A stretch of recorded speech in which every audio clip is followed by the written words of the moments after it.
they skip the preparatory stage without thinking. And that's too bad, because life is gonna hit hard for this. All you can do with the help of bonds is to minimize losses from inflation. So I suggest they apply Warren Buffett's method. Glad to welcome you to the Coin Post channel. We keep saying that a crisis is not that scary, and in some way even financially profitable. And it's about time we made a video on how to make money here and now. Therefore, today we're talking a little about financial literacy, because without basic rules, there is no way to any market, regardless of whether it's a stock, cryptocurrency, or a gold one. Be aware that this video is not in any way a financial recommendation. I'm just giving you the principles of investor behavior in a crisis, and also share my personal point of view. You can agree with it or not, I'm gonna see that when you hit the buttons below the video. But regardless of my view, you need to question it. You have to double check any questions regarding finance and then make your own decision only. And if I suggest some asset or company, it doesn't mean that I'm right and you need to do the same. After all, the first rule of financial literacy, not to be confused with the first rule of a fighting club, is to take responsibility for the money management. But what I can recommend, and you shouldn't hesitate, is subscribing to the Coin Post if you want to become a part of a community and not to miss the new videos. Let's start. As I said, let's start with the basics, though I'm sure that most of you are aware of these financial literacy rules, so I don't mind if you skip the video a couple of minutes ahead. However, I have to make this intro, because many people know about these rules, but only a few follow them. The magic money button attracts everyone else, and therefore they skip the preparatory stage without thinking. And that's too bad, because life is gonna hit hard for this. And so, regardless of whether the crisis is round the corner or not, you should start by paying off your debts. I don't mean Robert Kiyosaki, who likes to talk about how he borrowed money and got rich, because in that case we're talking about a loan to start a business that generates income. I mean bad debts that create losses. If you have a loan, for example, for a new iPhone, your partner needed so badly, but you already spent your salary. Therefore, your financial affairs are really messed up. You're not in control of your money, spending more than you can afford. Therefore, the first step is to start keeping track of expenses to find an opportunity to save. If your savings do not generate the result you need, then it's time to look for a second, third, or whatever kind of job is there. Anyhow, you gotta increase your income. Step 2. Pay off the debts with the money saved and start saving money to create the airbag. It can be cash or a bank account. In order to be safe, it's better to split those. It's essential that you can get these funds at any time and have enough for at least 2 months of life in a casual manner, provided you have no salary or income from the business. In a perfect world, these assets should be enough for 6 months of fixed expenses, provided that all this time you won't do any work. Step 3. We form the capital for investment. Because cash is constantly depreciating as a result of inflation, and our goal is to get income to increase our wealth. Thanks to modern technology, you can already start buying assets having $100, or you can simply explore the markets and see how they work, having just 10. Clearly, if you want to earn real money, you need to have an impressive amount. But even if you enter a market with little capital, you can still make money. And it'll be better than just watching how your savings depreciate as they print new money. How to get profit coming later. The lower the risk of the asset, the lower its profitability, and vice versa. The more the risk, the more the profit. As a rule, beginners are advised to start with government bonds, especially when it comes to the US Treasury bonds. But considering the crisis of the economy and the printing press going crazy, all you can do with the help of bonds is to minimize losses from inflation. And since our goal is to make a profit, we're moving on.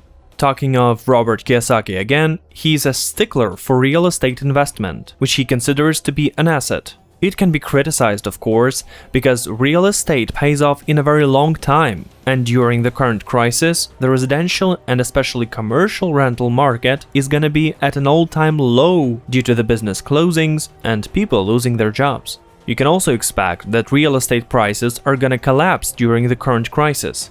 At least there will be those who will urgently need money, and they're gonna sell immediately. Therefore, having enough money, it makes sense to catch cheap real estate on the market, and so as not to risk much, it's better to choose a residential kind. Even if then the prices for the sale and rent go even lower and your investment depreciates more, the property won't disappear.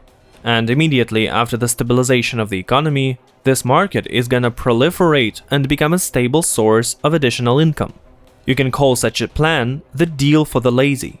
It doesn't mean that your, let's say, $5 million will turn into at least $5.5 million within a year. You shouldn't count on such a result. But after a few years, the value of the object is gonna exceed the purchase price. And all this time, with the right approach, it will be generating additional income. Obviously, not everyone has the appropriate amount of money, so I suggest they apply Warren Buffett's method and buy shares. Stocks alone are considered a high-risk asset, but the Oracle of Omaha teaches us to speculate and buy business, not securities. We're talking about reliable companies able to go through any crisis with confidence and pay dividends steadily. For Warren Buffett, the kind of gold mine that continuously generates revenue is Coca-Cola.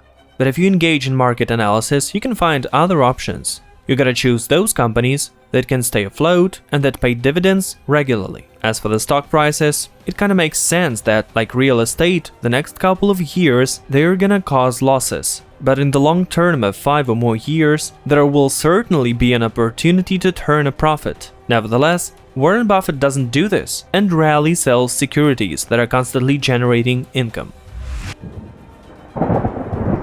And we're getting back to looking for profit. And as you know, there are 2 ways to make money on stocks. The first one, the dividend income, we have already looked into. The second one is to profit from the security value changes. I'm not gonna take short positions because shorting is very dangerous and it's a job for the pros. Moreover, they often go broke too. So I would choose a more comfortable path, which is buying shares for a period of 3 years or more at low crisis prices with an eye to the next more profitable sale. You must understand that we're facing an unprecedented crisis today, because on the one hand, everything indicates a global economic collapse. And if we look at the United States, in the first quarter, the country's GDP dropped by almost 5%. It's the steepest pace of contraction in GDP since the fourth quarter of 2008. But today, the US Federal Reserve has already bought up 30% of the country's economy to hold the markets. The question remains whether they are strong enough to prevent the stock market from falling to a new bottom. As I understand it, it's unlikely, because it took long enough to overcome the pandemic, colossal damage was done to business and the population, and the worst is yet to come in the second quarter. But again, it's my point of view, and as I said at the beginning of the video, it should be questioned, and you must assess the situation yourself. A reliable plan now would be buying shares gradually, piece by piece. If I'm mistaken, and the United States will drag out the stock market by injecting trillions of dollars, then we've already begun to enter the market. That is, we almost bought the bottom stocks.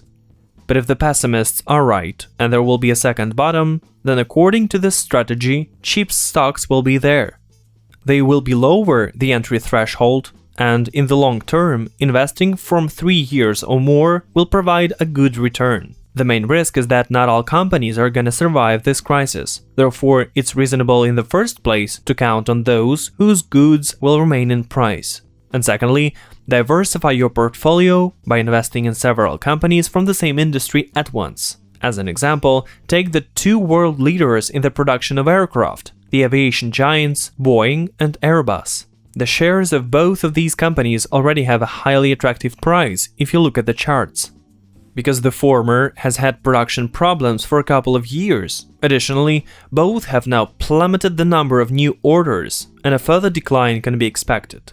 Obviously, at the current stage of progress, we can't replace those airplanes, and when the crisis is over, the demand for Boeing and Airbus products will return. Moreover, in the worst-case scenario, when one of the 2 air giants goes broke, then the shares of the other one are guaranteed to soar in price, and the profit will necessarily compensate for the loss from the purchase of securities of the losing one. Of course, provided that you put it on both companies at once and have a share in them. For the adventurous guys, I can suggest cryptocurrencies. In light of the overload of central bank printing presses around the world, confidence in national currencies is falling. and it gives Bitcoin an excellent chance to prove itself as a new protective asset and an alternative means of payment. But this market is too unpredictable, so whoever wants high returns should prepare for the high risk of losing money. And that's all for now. Thank you for watching the Coin Post channel. Subscribe and get enlightened.